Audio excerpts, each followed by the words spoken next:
Jawaban Panji Gumilang untuk Mahfud MD, MUI vonis sebelum tabayun. Panji Gumilang, pimpinan Pondok Pesantren Al-Zaitun telah mengirimkan jawaban terkait tudingan menista agama Islam. Jawaban tertulis tersebut diserahkan Panji melalui orang kepercayaannya ke tim investigasi Pemprov Jawa Barat untuk selanjutnya diteruskan ke Menko Polhukam.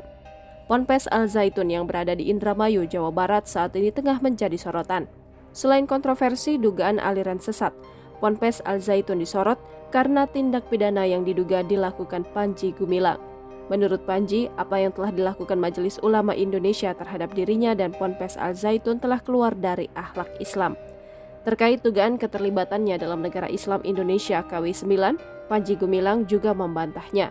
Panji Gumilang mengatakan urusan NII itu sudah selesai dan pimpinannya sudah menginstruksikan kepada warganya untuk kembali ke Ibu Pertiwi. Panji Gumilang memberikan jawaban secara tertulis yang disampaikannya melalui utusannya yang datang ke Gedung Sate Bandung. Hal ini disampaikan oleh Kepala Kesbangpol Provinsi Jawa Barat, Iip Hidayat. Sesuai surat keputusan Gubernur Jawa Barat, tim investigasi masih memiliki waktu hingga Selasa, 27 Juni 2023 untuk melakukan konfirmasi ke Panji Gumilang. Ia memaparkan jika benar ada utusan Panji Gumilang datang ke Gedung Sate membawa jawaban, pihaknya akan menyerahkan jawaban tersebut ke Menko Polhukam Mahfud MD.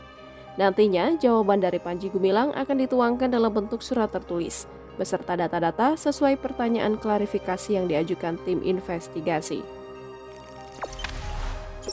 Jangan lupa subscribe, share, komen, dan like ya!